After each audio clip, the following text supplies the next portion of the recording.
Welcome to the Legacy Builders podcast, where we are redefining generational wealth one story at a time. Today's guest grew up in a family of 12. He didn't inherit wealth, but he inherited something else. Now he's building a brand called Twisted Teddies and working with partners and thinking bigger picture than just survival.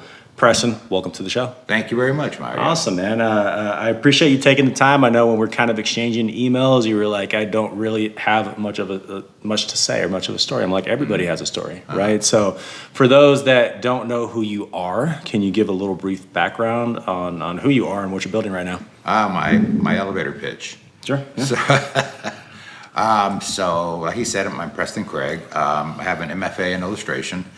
I've been in business sort of for myself for several years, doing my thing with Twisted Teddies, but also I'm associated with a new toy company called Kids, Pets, and More, which does toys, games, novelties, and pet products, which are sustainable, eco-friendly, that sort of thing. So I'm pushing that also. And I'm a fine artist as well, so I exhibit my work internationally. Mind you, I exhibit my work. I don't do a whole lot of sales, but I do exhibit. Yeah. Yeah, and I'm originally from Louisiana, so I'm here, moved here about 5.5 years ago, and that's it. Cool. Yeah. So what did growing up in a family of 12 teach you? Survival. Survival? Yeah.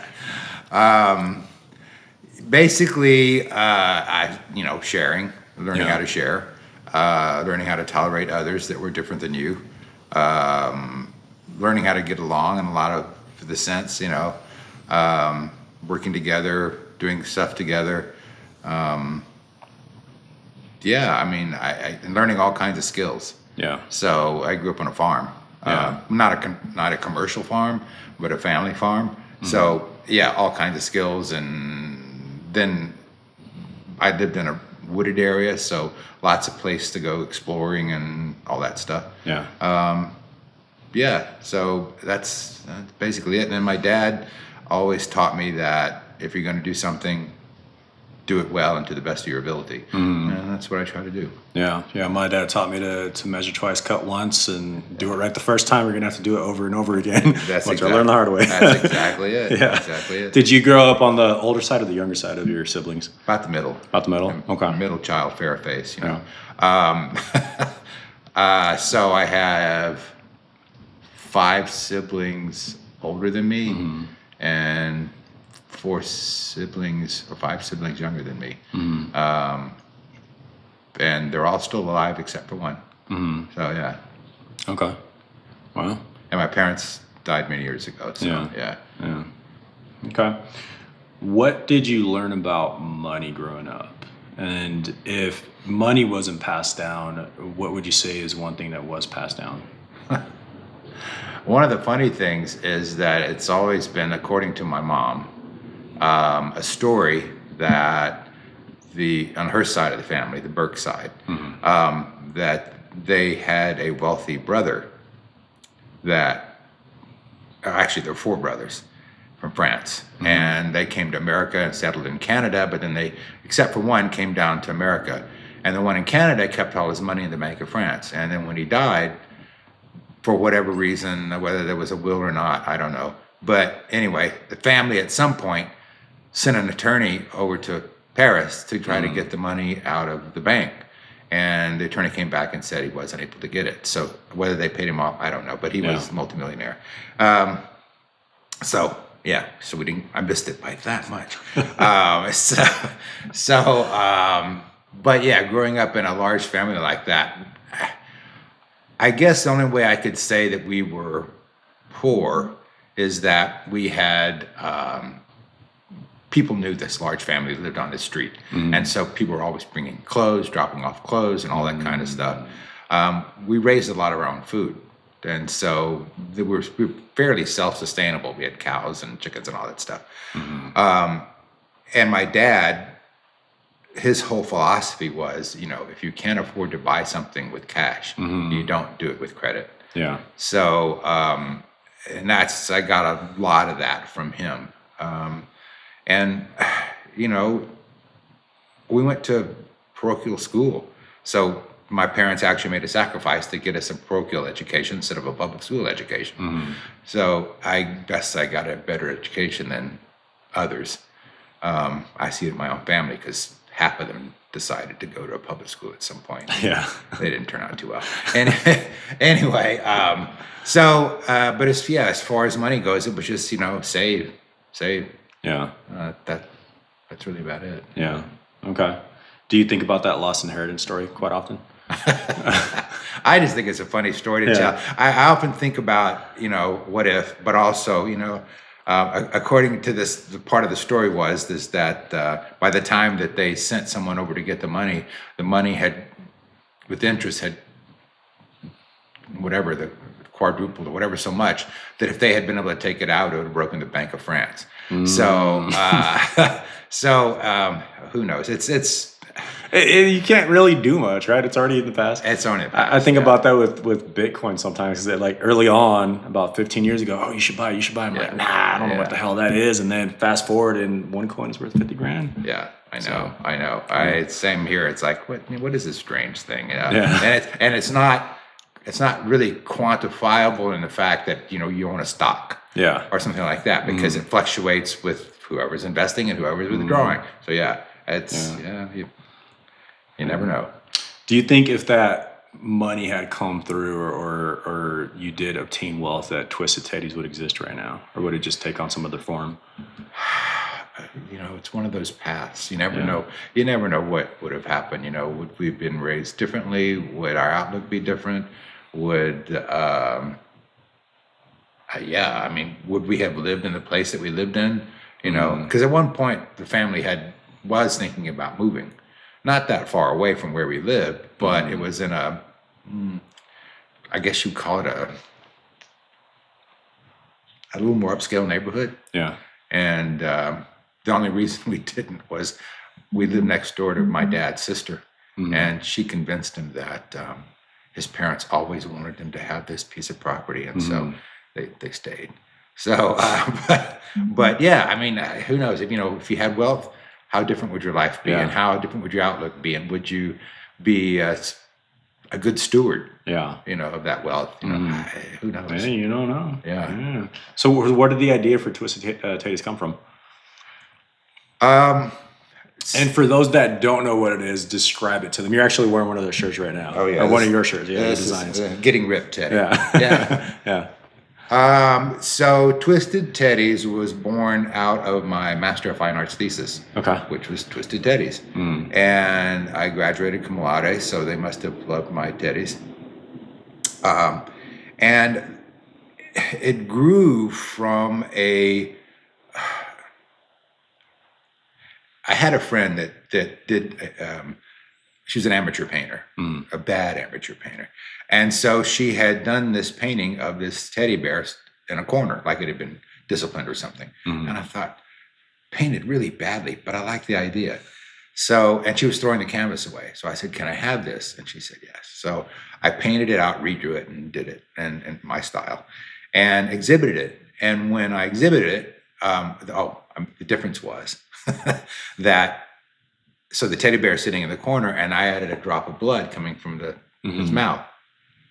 So I had this exhibit, and when people would come in to see the pieces that were in the exhibit, they'd see my teddy bear, and they go, oh, look at the poor teddy. And they get real close, and they see that blood and go, oh.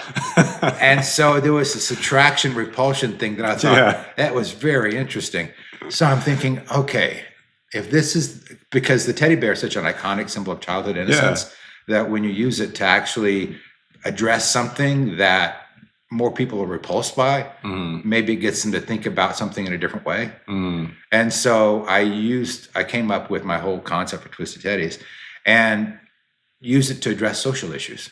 So most of my teddies address social issues in some way, whether it's homelessness or drug addiction or child abuse or, whatever, homelessness, that kind of thing. So, and then I set it up so that when I make sales of my prints or T-shirts or whatever, part of the proceeds goes into a slush fund for me to donate to some of these organizations that address the issues my teddy bear is too big. I love it. Yeah.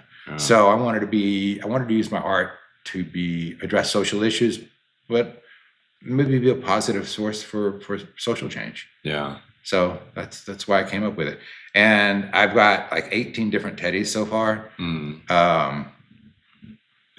I wish I had time to do more, but I'm always working on stuff. So I've got ideas for about 50, and I just haven't had time to work on. Wow. Yeah. So would you ever think about? I'm pretty sure you have thought about creating an actual physical teddy bear modeled by your art. Yeah. Actually, so I started working on using one of my characters to create a plush toy, and I started investigating how am I going to do this. I actually did a GoFundMe campaign and raised about $5,000, which wasn't enough to do what I wanted to do, but at least it got me started in a way. I approached, what's that comedian's name? He's the one that goes, you know, you're a redneck if you, what is How was it like Bill Burr? Like it's one of those comedy tours. Yeah, they used to do this. Yeah, exactly. And I can't remember his name, but anyway, I approached him, and because he had this whole thing about you might be a redneck if you know, and I'm thinking, okay, I want to do my redneck teddy bear, and they were really excited about it, really enthusiastic about it, but then when it came down to nuts and bolts, they wanted everything. They wanted it on the copyright, they wanted it on branding, they wanted the art. It was like they just didn't want to help a guy out, and not willing to cede me really any financial compensation for it. And it was like, oh yeah, I could have gotten maybe $20,000. They would have made, you know, millions off of this. Yeah. So I said no. So I still working ahead, working with a manufacturing company to come up with a plush prototype of Redneck Teddy. And then, so they were about 3/4 of the way, because they would send me, you know, what the company had done. They'd send me, no, this has to be changed a little bit. It's not right. They got about 3/4 of the way close to getting the prototype finished. Trump came into office. The tariffs came into play. All the manufacturing shut down. And so it basically ended that side of it. And then when it finally kicked back up again about a year later, the manufacturing company had thrown away all the designs. Oh, dang. So that's horrible. I had to start over again. Yeah. And luckily, the company I'm working with, the manufacturing company, South Carolina, said, you know, we're sorry, this was not something we decided to do, but we want to make it good. And so they are basically just recently found another company to continue the process, and they're paying for all the initial development to get up to that point where I was. So that's good. And a side note, I had shingles, came down with shingles about the end of June last year, and it just took me out. Everything. And so I'm finally getting back into it. And that was one of the things I'm catching up on is the plush version of my teddy bear. Yeah. So yeah, I already had lined up a comedian to do the voice, because it was going to have redneck sayings and all that stuff. And so yeah, it's still in the works. Yeah. It's not there yet, but it's still in the works. Yeah. That's cool, man. I think I told you at the networking event, I had this very anti or non-PC idea when I was a kid. Sometimes I'll think about it now and then, but you heard of Beanie Babies? Oh, yeah. Right? Yeah, and I'm Mexican, even though I don't look it sometimes. But I was like, I want to make a brand called Beaner Babies, and it'd be very stereotypical Mexican. Oh, yeah. Dolls, I think that's awesome. One of my Teddy ideas was Cholo Teddy. I think I saw that one, yeah. So I've got these ideas that I want to do and all that stuff. I just haven't had time to do them yet. Yeah. So when did art stop being just art and it started being a business?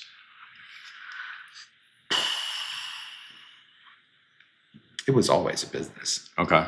I created stuff because that's what I do. I create. In fact, I don't even call myself an artist. I call myself a creative. So it's wherever that creative venue, that path leads. So yeah, I'm a painter sometimes. I'm a computer graphic artist sometimes. So I know Photoshop, Illustrator, and a few other programs. So I work in that side of it sometimes. Sometimes I do physical cutouts and I do things. So it just depends on, with the space I have to work in it. So how big I get or how small what I'm working on. I guess the whole thing about being an artist is, a creative, any creative, I guess for that matter, is that you create because that's what you do. Now, if people respond to it and they want to buy your stuff or buy your song or buy your book or whatever, that's great. Yeah. That's really some positive affirmations and all that stuff.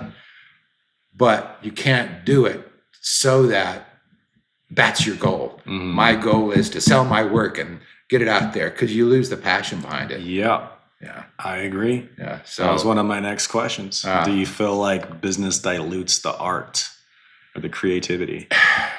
certain aspects of it, yeah. Yeah. Because in order to be a successful artist, if you don't have someone managing your work or managing, what you do, and they're not, putting your name out there and advertising it, getting on social media, contacting the galleries, basically putting out press releases and all that stuff, it's really hard. Yeah. An artist has to divide their time. If they don't have someone like that, or a wife or a husband, they have to do it all themselves. Yeah, that's very true. So it's not like, I tell people, it's not like you're a doctor or a dentist or a lawyer and you have to work another job in order to become a doctor or a dentist or a lawyer. No, that's what you do. You're a doctor, a dentist, or a lawyer. Yeah. An artist, most of the time, has to have another job in order to pursue their passion. Yeah. So unless they get, like I said, very successful and they get a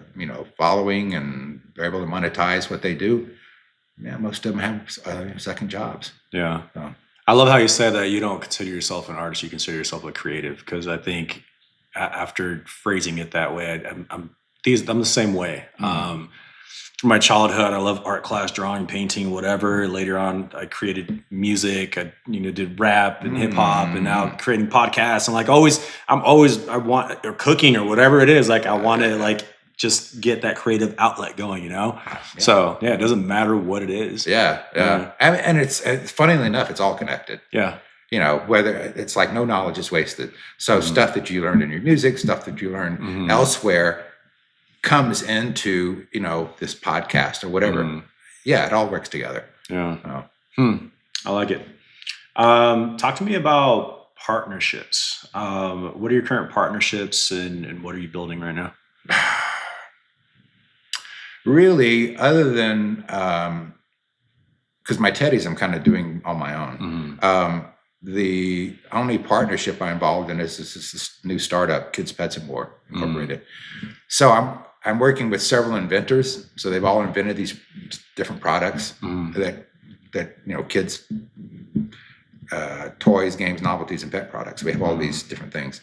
And so I'm working with them together in order to try to get the company fully funded so we can manufacture some of these things. And we already have some of them that do have products on the market, but they're very limited exposure. So they haven't really had any national big exposure. So yeah, so I'm working with a company we basically incubated our company. I don't know if you know what that means, but it's like, yeah, when you start a company and you really don't, and you really, especially with a group, and you don't really know, okay, what's our first move and what do we need to do in order to get this formed, and so it looks viable and all that stuff, what you need to do in order to do that. So, pitch deck and website and all the stuff involved in that. So we worked with a company called Green to Gold that basically helped us organize and get all that. Now, as a graphic designer and illustrator, I created all of it, but because no one else in the company had the skills to do that. But there was that direction that helped guide us to get to where we needed to go, to where we are now. Yeah. So that we're trademarked and our things have, copyrighted and all that stuff is in place. Now it's just a matter of getting the funding so we can get our stuff marketed. How much funding are you looking for? $1.5 million. $1.5 million. Yeah. Okay. Which is actually kind of the low end. It's funny the way the funding thing kind of works. And I've been to several marketing seminars and funding, find out about how all that works. Yeah. Whether it's through equity or crowdfunding or, angel investors or whatever. And if you're looking for like $500,000, they don't really think you're serious. They kind of look, well, that's like a small thing. Yeah. And they're really not serious.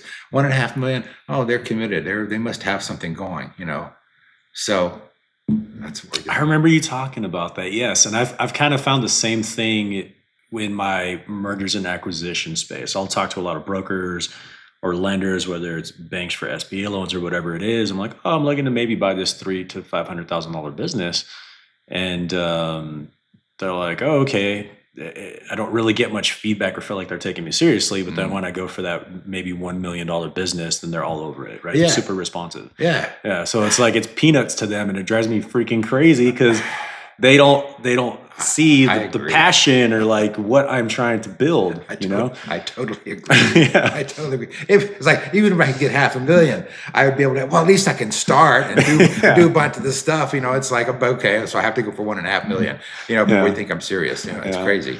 Man, I don't know how it would work in your space and what in your initiative, but I have interviewed with a lot of lenders and bankers and you name it, and I did find somebody who they have a bunch of different products, but it's expensive debt. So you get I got a growth term loan for $200,000. Really, I only got $175,000 of it. So That fee. I have to pay that off over 10 years, but yeah. So I think there's creative ways to get it. It just depends on how much debt you want to take on. But again, I don't know about your venture, what you guys working on. I think most of when I've talked with the other inventors, board members, stuff like that, they're really looking for equity funding in some way. They really don't want to take on a loan. The company is incorporated and all that stuff. I just don't think they want that debt hanging over, their heads as they try to, do stuff. It's like, do you really, it's all a risk. Yeah. I mean, whether you invest as an angel investor or you take a loan, it's all a risk. Yeah. So, it's just that, and me, I'm also the treasurer. So it's like, okay, guys, we had at one point about 75 grand in our account, and then over a couple of years it goes really fast. As you're paying for this, you're paying for that, trying to keep everything active, and it goes really fast. So anyway, that's just part of the business, I guess. I was talking to somebody, I think at a meeting maybe 3 or 4 weeks ago now, and I won't name the brand or what they were trying to build, but it was like a clothing line. I will say that. Very specific to dogs and faith, and I'll leave it there. But they were talking about how they wanted about $4 to $5 million, and they're like, it's going to be a $10 million brand. Actually, I really think it's going to be a $100 million brand. And at that point, I was like, all right, just ease back a little bit. Like they had nothing, no, hello reality. Yeah, no package or like anything like you've already put together for this brand. And I'm like, all right, I think it's great to have ideas, and I listened to a Grant Cardone book a while back, and not really my cup of tea, but the core idea was think bigger, right?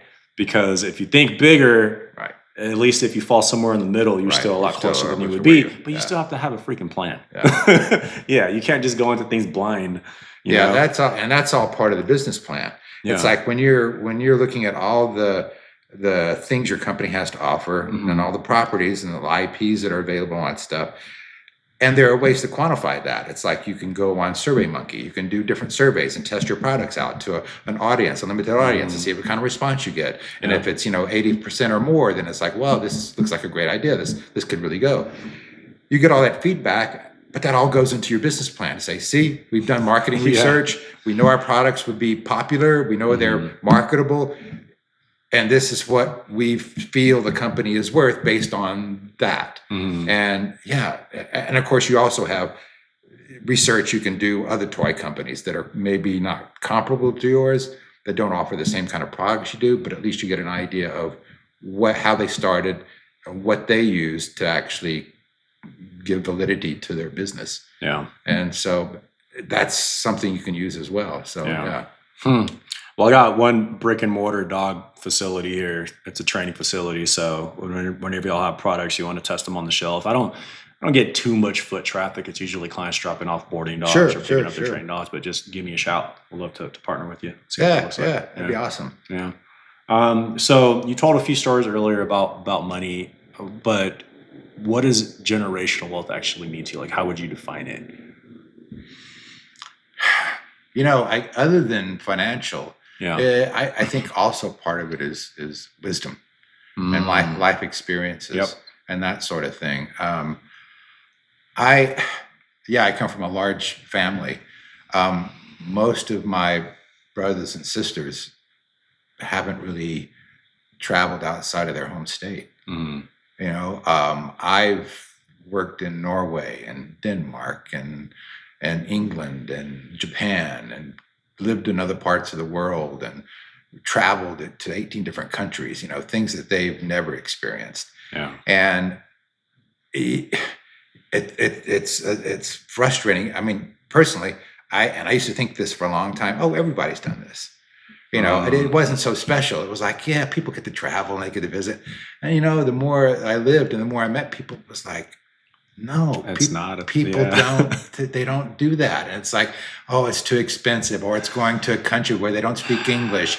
And yeah, I would feel so weird. And it's like, instead of embracing the opportunity or the adventure of just traveling and meeting another culture and expanding your mind and all that stuff, it's like they don't think that way. They become more closed in or whatever. And so that's made it a little more difficult to relate to my siblings because I try, tell them, and it's like they appreciate it on one level that I've had these experiences, but there's no commonality because they haven't had that kind of stuff. So, part of my thing is, yeah, it would be great to be able to pass on some financial generational wealth to, a child I might have one day. But I think the big thing is the life experiences and the wisdom one gathers, as especially with myself, considering all the people that I've met and the places I've been to, and different cultures I've interacted with and stuff like that. I think that would be great if, other than through my slides and videos and all that stuff, to pass on that kind of stuff to people. Yeah. Let's talk about. I'm very interested in your travels because I'm one of those that I've been traveled to a few places, but not expatting or going to a different country for 3, 4, 5 months or a year. Like, I haven't had to experience that or haven't been able to because I've been a firm believer in delayed gratification, not necessarily because I want to, but it's like I don't want to spend money I don't have when I'm trying to build something. But shit, I'm turning 41. I just turned 41, and so I feel like time is slipping away. And sometimes I'm like, man, maybe I should just Do drop it. 10 grand and go somewhere. But then I got to fill the bucket, and like, there's so many things to do. So did you ever feel like, I guess there was a trade-off between creating wealth and traveling? Was the experience, those experiences, well worth, maybe stunting that financial aspect of your life? Or how would you quantify that or qualify it? I guess I'm lucky in that aspect, in that the first job I had overseas was in Norway, and so I sprechen Sie Deutsch, a little German and a little Norwegian. Yeah. So the company that I was working for paid for everything. So they flew me over there. They put me up in a lodging. I basically got a per diem. So that it didn't, other than going out and doing stuff on my own, it didn't really cost me anything. I was able to save money, and then I spent it all traveling around all these countries because I was over there a year, and so I saved up my money, but I wanted to see other countries, and so I spent 2 months traveling around Europe, just hitting all these different countries and stuff like that. That as an artist and learning all this stuff about art history, I wanted to go to these places that I'd read about. Yeah. So that's what I did. Second time when I was in England, same thing. A company I reached, and it was one of those, because I was doing computer graphics. So in Norway, I was teaching and doing computer graphics. And there was a guy even though I didn't read or write Norwegian, I was a touch typist. So I could look at stuff and type it out. And they had a guy on staff that proofed in 5 different languages. So they caught most of my mistakes, but every once in a while, one slipped through. Kind of funny. Anyway, in England, again, there was a company. I forget how I found out about them, but I reached out and they were looking to hire someone to come work on their computer. Now, this is a computer system no longer exists. Yeah. It was one of the first computer graphic systems. Okay. Yeah, they flew me over there, put me up, took care of all my stuff. I was there a year and a half, and then spent 2 months traveling around Europe again. So, I made lots of money, but I also spent lots of money. Yeah. And then when I was in Norway, I spent about a month and a half in Denmark. So I was living in Denmark, working for another company that was needing some help and stuff. And then when I went to Japan, totally different. Yeah. I was managing a gallery in LA, and above the gallery was a 99-seat theater. That did live productions and stuff like that. And so one day they came to me and said, we really need some help with our backdrops. Do you think you could, if somebody had an idea to do something, do you think you could paint a backdrop, a large backdrop? And I said, sure. So I did, 3 or 4 backdrops for them during that course. And these were like, looking at this wall here, it was like the whole wall and to the sides. I mean, these are huge. And for their productions. And so, of course, I got records of all that. And then this company advertised in the paper looking for artists to work on something in Las Vegas. And so I interviewed with them. They said, yeah, great. And they hired me. And so I worked on the Paris Casino in Las Vegas, doing faux finishes and murals and all that stuff. And then when there 3 months, and then or 3.5 months. And then when the job ended, about a month after, maybe 2 weeks after that, I got a call from the owner. It said, we have an opening. We're going to Japan to work on this 60,000 square foot shopping center. And we need people to do faux finishes and murals. Would you be interested? It's like, hell yeah. And so I went to Japan for about 8 months working on this big site. And it was huge. It was, it was amazing. I mean, you had to use box lifts and scissor lifts because it was 2-story and you had the ceilings and it was amazing. A lot of work. I mean, intense. It was 50 hours a week. I mean, It was a lot of work. We sometimes got Sunday off, very rarely the whole weekend, but so it was a lot of work. But when we did get time off, it was great to explore and all that stuff. Yeah. And made a lot of money, spent a lot of money. So when I came back to LA, I think I had enough money to live on for a little bit. I'd saved up a little bit. And then I got hired by a friend of mine to drive, and this is another whole story, to drive a van full of, what do you call it? When there's a convention and they have all each company has their own setup, where they have the banners and I know what you're talking, like an expo. Yeah, it's like an expo. Okay. And they have all their setup and the banners and the build outs and all that stuff. They have it all set up. So this van had all that stuff in it. They didn't have anybody to drive to Miami for the convention. They would pay you to do that. Sure. I'm not working right now. I just got back from Japan. So I drove to Miami and it was for a porn convention. And so, very interesting. Anyway, so that's the story. Yeah. Okay. Man. So you got to travel through work, it sounds like. Yeah. A lot of opportunities came up for you. It wasn't like it wasn't like I decided, I want to go to Europe and take some time and travel around. No, I was lucky. I got paid to be working over there. I would say we create our own luck, right? I mean, maybe opportunity presented itself and you took it, like you said. Yeah, you took advantage of it. Yeah. So, there are nowadays, I'm assuming that I haven't really followed the cost of flights and stuff like that, but there are times of the year when it's, cheap to fly and, where the countries there, it's cheaper to be and all that stuff. But, I guess it just depends on how important it is to, experience another culture and another kind of explore areas that you've always been interested in, that maybe you have an interest in archaeology. You want to go visit Crete and see the diggings there, or or you have some interest in whatever, and you want to go to these textile places. So yeah, it just depends. Yeah. Interesting, man. Yeah, because I know a lot of folks who they'll save 3, 4, 5 grand to go travel, and then they come back and they're broke as hell, and then they got to save again, and then but it's like an addiction, and they can't get out of their systems. I completely understand. Travel is an addiction. Yeah. It really is. Yeah.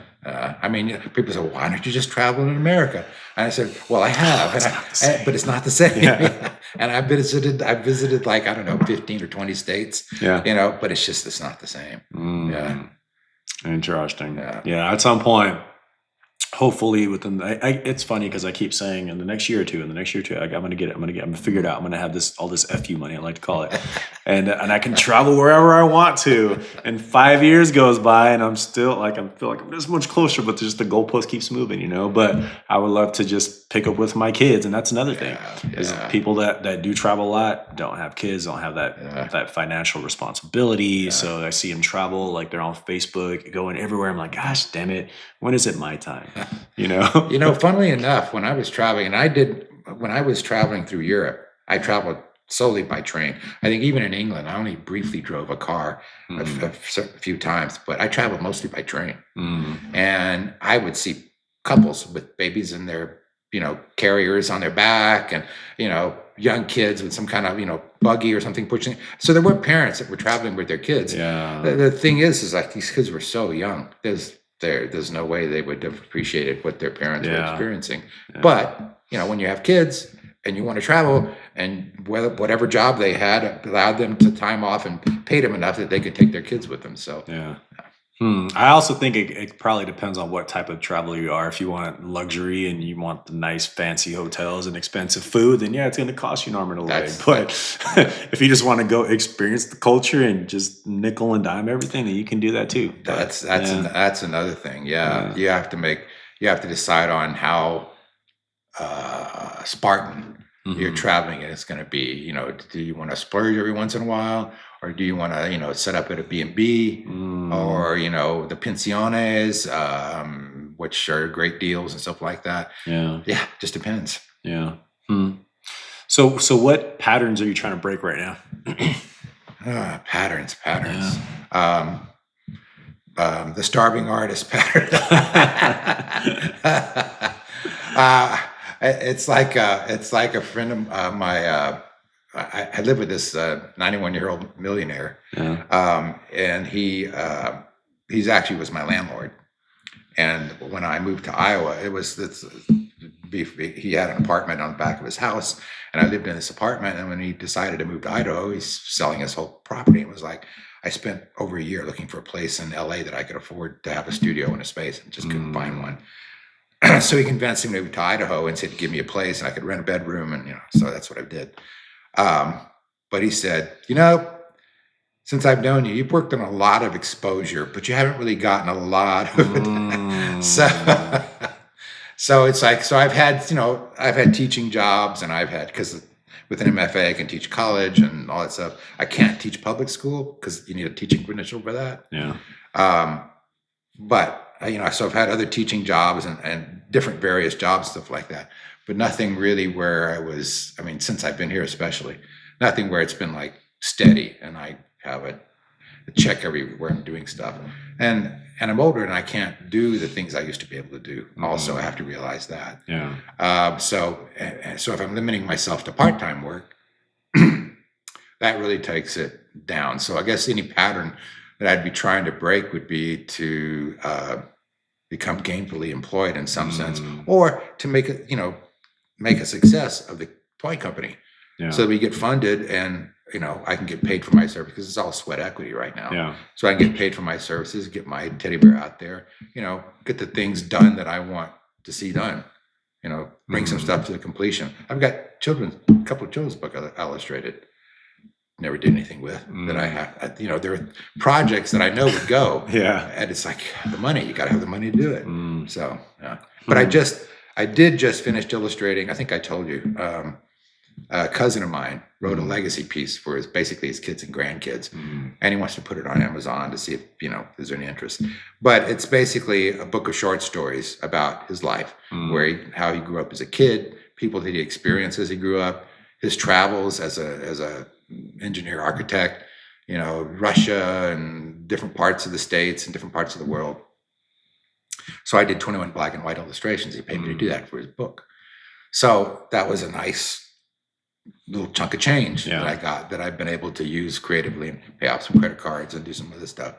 But I need a few more like that. Yeah. So anyway. I feel like it's such a different time too, because yes, you can be old school and just get your name out, but with social media and it's just a completely different beast. Like you really have to be present on platforms and find whatever your niche is, and I guess your audience to that niche, right? Yeah. You can't. The audience is no longer satisfied with just seeing a photograph. Yeah. They want to see videos. They want to see your process. They want to see all that stuff that goes into being what a creative is, and because I guess they're not. Yeah. And so, that's of interest to them. How do these people do this kind of stuff? Or even, young creatives that are just starting out, they want to see, well, let's see what works for him or what works for her, And so that's also part of it. I think it probably takes, it's probably a little harder to sell people nowadays too, because they have to get really familiar. Unless they really love your brand, I mean, they got to see 50 viral clips and like, oh my God. And then finally maybe they buy,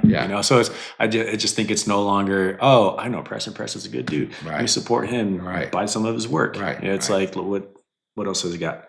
No, I mean, I have movie stars that have my T-shirts. TV stars that have my T-shirts. It's a great post. Wow, and I show this guy wearing my shirt. It's like, wow, that's awesome. Did he do anything? No. So I got a movie star that has my, it's like, you think it's like, wow, this is awesome. I got this celebrity wearing my work, and they wore it to a thing, and they were interviewed, and they're wearing my shirt, and wow, isn't this great? And I posted it, and it's like, oh, that's awesome. It's like, it doesn't encourage you to go to my site, buy a shirt, It's like, that's frustrating. Yeah. I don't know where I heard this quote, but you made a comment about or I guess overcoming or breaking the cycle of being a starving artist. But I just want to get your take on it, whether it's right or wrong. But it was something like, do what you know and make a buttload of money, and then you can do what you love and not have to worry about money. What's your take on that? That's a good question. But I think the hard thing to do with that is like, you can do what you know to make a buttload of money. How do you postpone that passion to say when you're 50 or 60, oh, now I've got the money, I can pursue my passion and all that stuff. It's like, I don't think it works that way. I mean, mainly, I'm just talking with the art world. I don't know about music or, a writer or anything like that. But I know with the art world, it's like you go through stages. You're the emerging artist, and then you're the somewhat established artist, and then you're an established artist. So you go through these different stages. And it's like by 50 or 60, they expect you to be an established artist. And it's like, oh, I'm just starting out. That doesn't happen that way. And if you're waiting to 50 or 60, that means you have a limited number of years in order to get your name out there and actually do something. And most of the art world looks for these young up and coming artists that are wowing the world or doing something different or whatever. They're not looking for somebody that's 50 or 60 years old that's starting out, and that it's like when I had I was represented by the Hive Gallery in Los Angeles before I moved here, and I had a one-man show there for my Twisted Teddies. And so the Hive Gallery, the reason it's called the Hive is when you walk into the gallery, it's kind of U-shaped. and there's a wall in the center. But when you go around the wall, it's like the length of the building. There are all these studios of artists that are exhibiting work. So it's basically like a hive. You have all these artists. You can go and see not only what's there for the main show, but you get to see these other artists in there. So I had the front thing with my teddies on display, and I was just, watching people's reaction and stuff like that. And so I approached this young couple, and they said, well, I said, what do you think? He goes, oh man, these are really awesome. These are really great. And I said, well, thank you. And they said, you did these? And I said, yeah. He goes, wow, we were expecting someone much younger. So, age doesn't have a creative boundary, but people are, because of my subject matter and stuff, people are thinking this has to be this young upcoming dude. And it's like, it's kind of a shock to see that this older guy is doing this kind of stuff. So I think it depends on how you think about that quote, because for me, the way I interpreted it was, do what you know, make your money or whatever, and then maybe have your passion project, like do that on the side. But I don't think you necessarily monetize what that passion is, doing what you love. True. Or turn that into like your primary source of income. Right. Yeah. And I do know a lot of artists who they're just so dead set. Nope, this is what I love doing. I'm going to make my living off of this. And then they struggle on the financial side of things. Right. So, yeah. Yeah. I mean, when I was working as an illustrator for a company and getting a steady paycheck and all that stuff, that allowed me to then, during my off time on the weekends and stuff, to create some art and make some connections in the art world, exhibit my work in some galleries and stuff like that. But it was like you said, it was a side thing. So it wasn't like I was devoting all my energy to that. I guess I've always tried to have jobs where there was some kind of art related connection. So I wasn't like working as a CPA, or I wasn't working as, I don't know, a checkout guy at Costco or something like that. I was doing something that had some kind of art connection. So I didn't feel totally disconnected from what I was doing. All right, Preston. Well, as we wrap up here, what's one piece of advice that you would give to the younger generation? You've had a lot of years on this earth now, right? If some kid came up to you 10 years old and he'd asked for some life advice, what would you tell him? Dan, that's a tough one. I know. That's really a tough That's why I asked That's it. right. I mean, just for my own personal, I feel like that line from The Graduate, invest in plastics. No, I think, stay focused on your goals.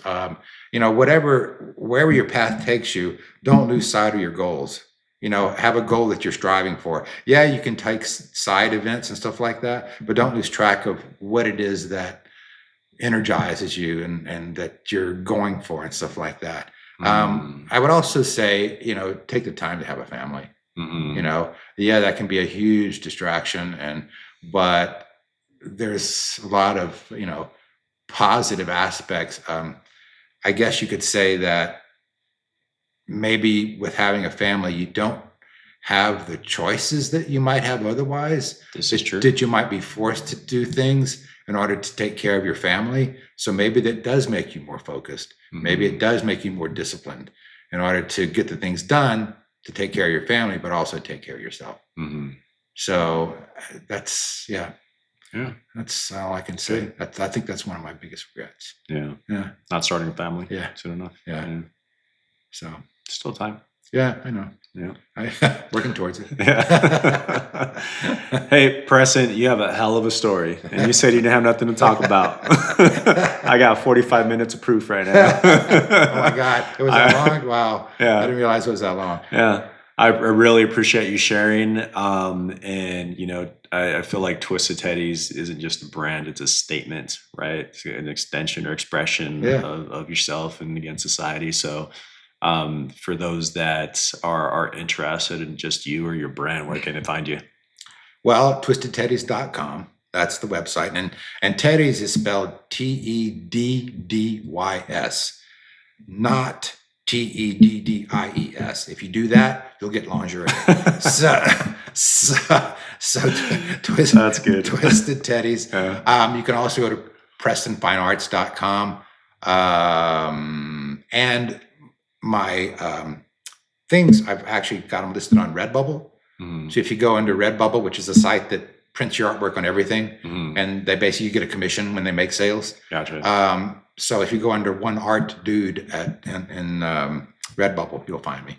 Okay. Yeah. Perfect. Well, thanks for being on the show, man. Thank you so much for having me. I really appreciate it. This was fun. Hey, absolutely. Might have to have you on again. Okay. All right.